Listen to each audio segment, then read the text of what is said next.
In the beginning, there was the Wright Flyer.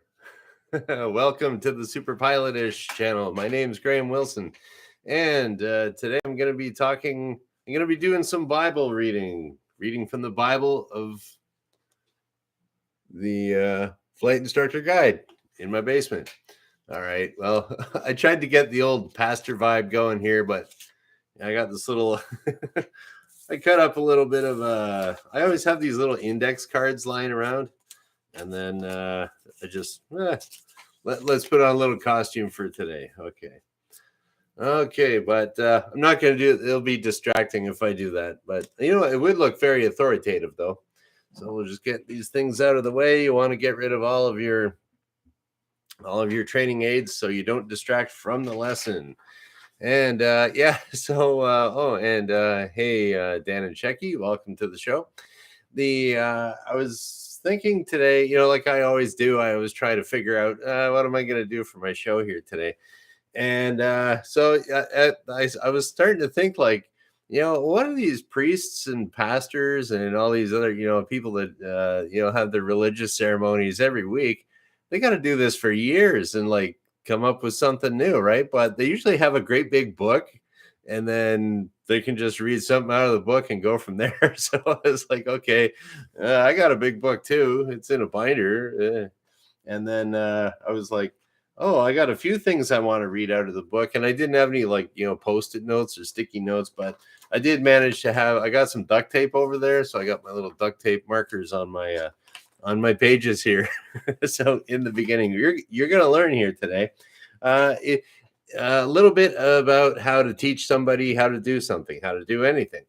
And I did a show on this before, but this one here, I don't know, I might deviate a little bit from what I did before, but hey, here we go. It's it never hurts as a flight instructor to go back to the book where you remember, you had to learn it, you had to know it, you had to do a written test on it, and then you start teaching people and you forget all about it. So it's not a bad little thing to review every once in a while if you want to go flying in the heavens. Okay. Anyways, here we go. So this is and actually when I was looking this almost sounds kind of like something that I don't know, it would be something that like some minister might say or something. So this is the demonstration performance method of teaching, where it's pretty simple. It's like the instructor does it and the student copies it, whatever that is. But it starts off very meta here in the book. Okay, it's almost like a little parable or something like that. Anyways, I'll just read it to you because I thought it was kind of cool. All right, a student instructor once asked, "If I had time to learn only one method of lesson presentation, which one should I learn?" The answer is demonstration performance method. Why? Well, the primary concern of an instructor is training. Training, in large part, is devoted to the development of physical and mental skills, procedures, and techniques.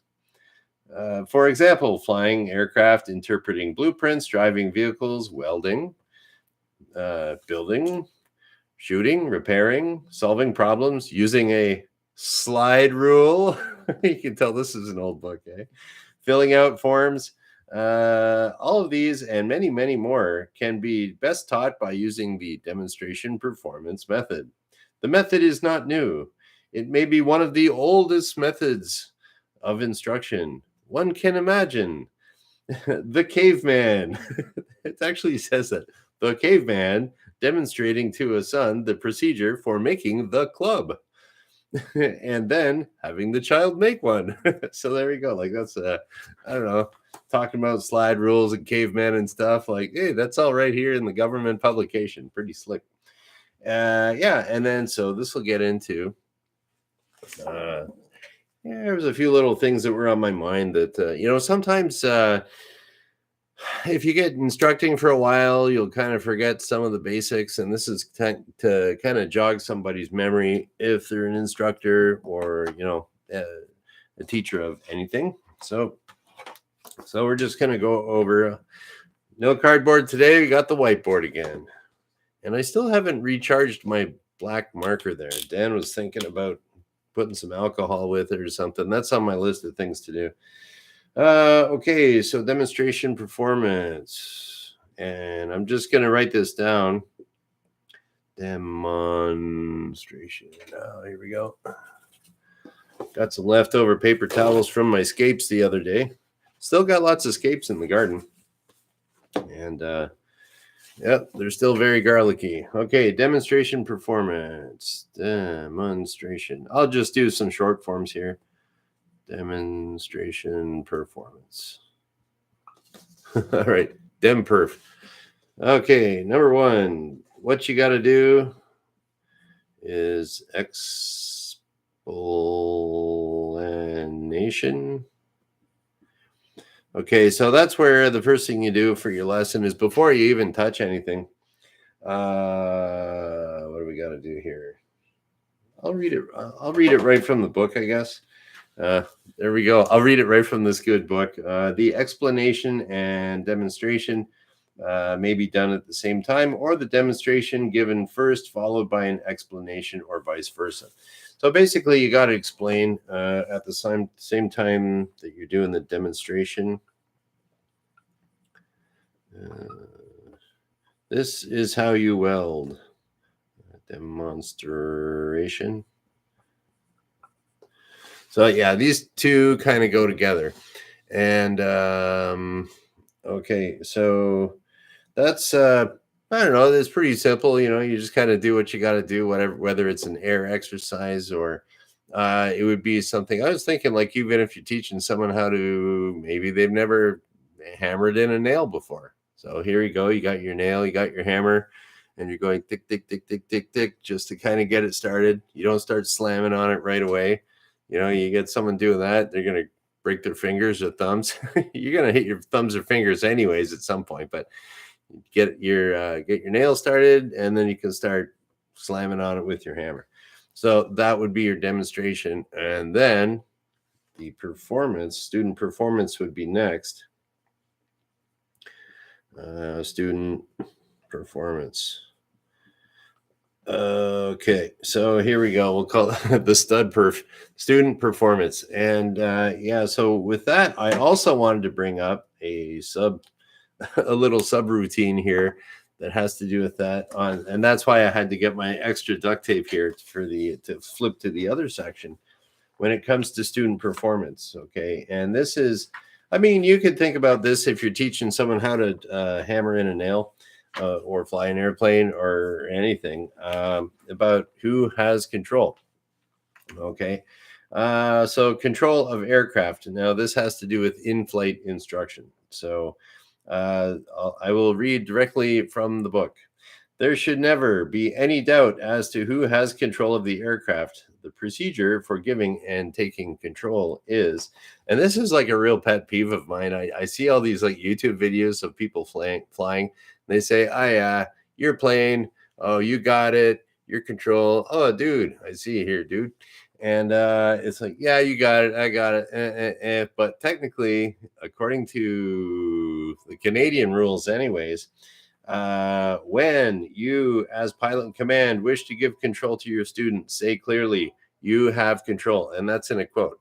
So that is the correct answer on the written test and for the flight test. And hey, Wrench, I see you there too. Teach your student to take control only when ready, and then to say, I have control. That is actually in quotes too. So it's not your plane, my plane. You got it. Yeah, I got it. It's you have control. I have control. It's in the book. That is the correct answer. And I'm kind of weird, strangely picky about that. Okay, and then some other stuff here. As pilot in command, you have the final authority. Your request to give or take control should not be questioned, but acted on as quickly as possible by your students. Yeah, so how do you force your students to do that? Well, it's a matter of one of those things that if your student respects you and respects your skills, they'll pay a lot more attention to that type of thing. So maintaining the respect of your student can actually lead to flight safety. Okay, and here we go. Another thing, this is something that I've seen this for glider instructors, and I've seen some other people that were maybe in air cadets and things like that, where they ride the controls, as they say, because airplanes have dual controls. Sometimes someone sits in the front, someone sits in the back, or you can sit side to side. And this is anyone that's they say, oh, we just want the student to just keep your hand on the stick or the yoke and just to kind of feel what I'm flying here. That's not the way to do it. So when the student has control, you must not ride the controls. So hands off the controls when your student's flying. Your student may feel that you are taking control, and this could lead to a dangerous situation. Additionally, you may rob your student of the feeling of accomplishment, the maneuver of accomplishing the maneuver independently. Yeah, so if you're doing a landing with your student and you're just kind of resting your hands on the controls, but you might not even be doing anything. The student does a great landing, and the student looks at you and says, like, "Did you do that?" And you're like, "No, you did that." And the student will be like, "I don't know. He had his hands on the controls." Not cool. So, yeah. So this procedure must be adhered to at all times. It says it right in the book, and the book has spoken. So instructors, hands off the controls, and I always tell anyone that I was teaching to be a flight instructor, let the student be the hero. And like, hey, what's an easier job than just sitting back and watching someone work, right? So that's pretty cool. All right, so there we go. That's your student performance, and we'll get back to my little duct tape sticky post-it note here. Number 4 of this whole demonstration performance method is instructor supervision. So student performance, instructor supervision. Yeah, so that looks pretty messy. Well, yeah, so this explanation and demonstration, it kind of goes together. Same with the student performance and instructor supervision. That kind of goes together too. So, like I said, let the student do its thing, do their thing. And the last one here is evaluation. Okay, so and there we go, evaluation. Now this is it's kind of like that's where you don't say like the instructors. Okay, instructor supervision here. It's like you're watching the student do the student's thing, getting better probably, and then well you kind of don't want to. You might have to give a little hint. What was that airspeed we were supposed to come in at? Oh, the student goes, oh yeah. Yeah, little reminders here and there, little tips. And then so that's where you're kind of at that point where you're doing the student's doing its performance and you're kind of supervising. You can still kind of give tips and talk and stuff like that.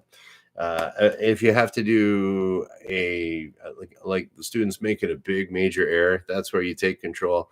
And then you can give a little bit more of a lecture to the student while you're flying the plane, because if the student's flying the plane, they don't hear a word you say. It goes in one ear and out the other. And then that's what I'm getting to the evaluation part here. That's where you don't do anything. So you'd be as if you're getting ready for a flight test. Okay, go for it. Show me what you got. And then and then you would evaluate, okay, that is okay for a flight test. That is safe. Oh, that's not safe. We have to work on this. So the evaluation is the last part. And you can think about that even if you're like teaching a kid how to hammer a nail or something. Or I don't know, want to change a light bulb maybe. So say hammering a nail, explain what you're going to do.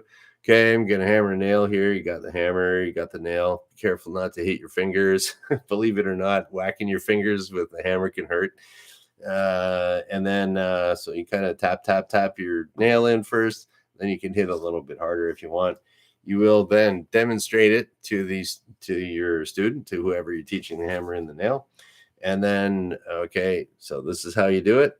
All right. And now student performance, number 3, that would be, okay, let's see you do it. And at that point, you can do your instructor supervision where you can remind the person learning how to hammer a nail, okay, hold it like this, and then just go easy with it, and then if it's not going in the wood, okay, a little harder. Yeah, something like that. Oh, hey, Janet. I'm going to be calling you at some point. Yeah. I was going to call you guys, but I had a show to do at noon. I'll talk to you after there, Janet. Yeah, say hi to Todd for me. Okay. So, and then for the evaluation here, that is, yeah, you just let the student hammer in the nail, and where you go, you say, good job, and then without you holding on to the hammer with them, right? Because then you wouldn't, the student wouldn't have that feeling of accomplishment, which if you're a really good flight instructor, you would know that is the learning factor of effect. So here we go. That's the bonus mark on that one if you got it. Okay, so that is about it for today. Our Bible reading from the Flight Instructor Guide here in Canada. And okay, so what I'm going to do now is I'll take a look at the comments here, see if there's any questions you guys want answered, and I will do my best to answer them in true pilot fashion. So I'll just kind of, all right, let me go back here. Okay. All right, what else we got here? The Big Bible of Flying. Oh, here we go. That's great. And yeah, Shecky was bringing up here the fact that he's teaching his daughter to drive. So, I never even thought about that, but that'd be great for teaching someone to learn how to drive. You can forward this video to somebody. And that would make sense if you're teaching someone how to drive. Chances are they've already seen you driving. But, you could put them, ideally, if you're teaching someone to drive, maybe go to the parking lot where you're not going to hit anything. And then, but you could say, drive the exact route, if you're an American, the exact path that you want your driving student to drive in the parking lot. So they'll get an actual mental picture of, this is where I'm going to drive here, stop at the stop sign, signal, turn, do that, and then have them copy that exactly what you do in the parking lot. That would be a super pro tip. And hope that works for you, Shecky. Okay. And okay, here we go. And Dan's talking about my black marker here that I got to recharge. I don't know, I did it first the lazy way. I just stored it like that, and then we'll see if it works. I don't know. Oh, I just smeared all my stuff with my book. Well, does it work? No. Okay. So mineral oil or alcohol. Okay, a list of things to do. I'll put that back over there. Who knows? It might work. And then, okay, what else we got here? I thought I saw a question in here somewhere. Oh, yeah. Yeah, here we go. Wrench he's also a private pilot. And he really hates it when the instructor rides the controls and he's piloting command. Yep, absolutely. It's a bit annoying. And what you could do is, or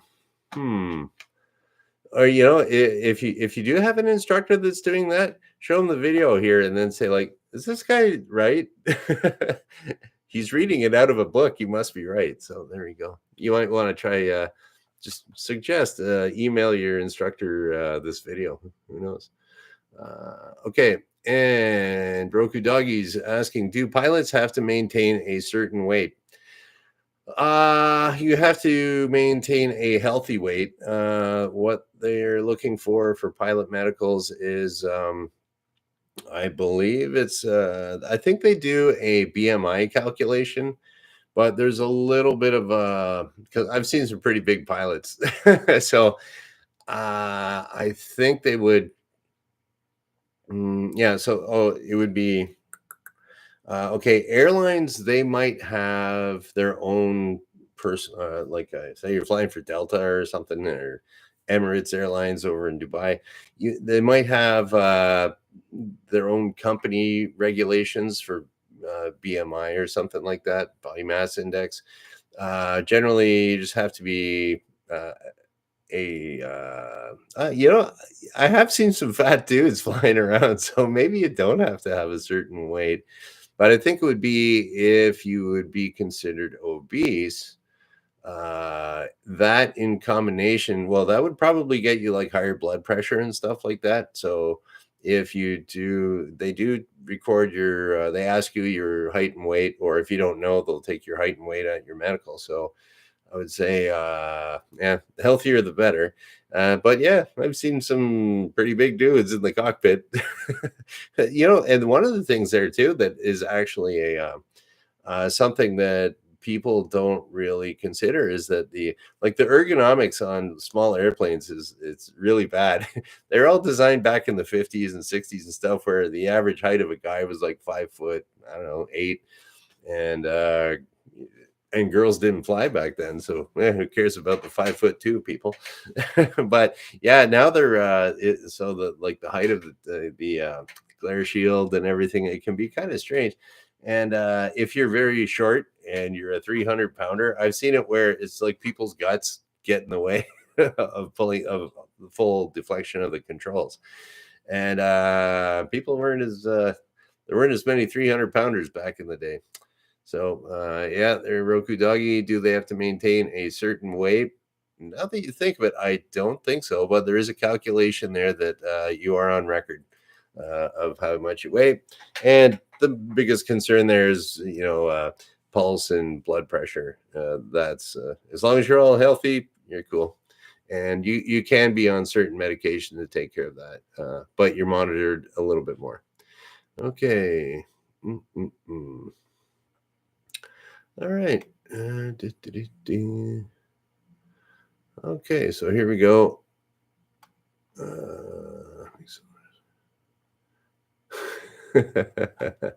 Yep. Okay, cool. That's about it for the questions. And my cousin Todd and his his wife Janet are in town. I didn't get the message. Oh well.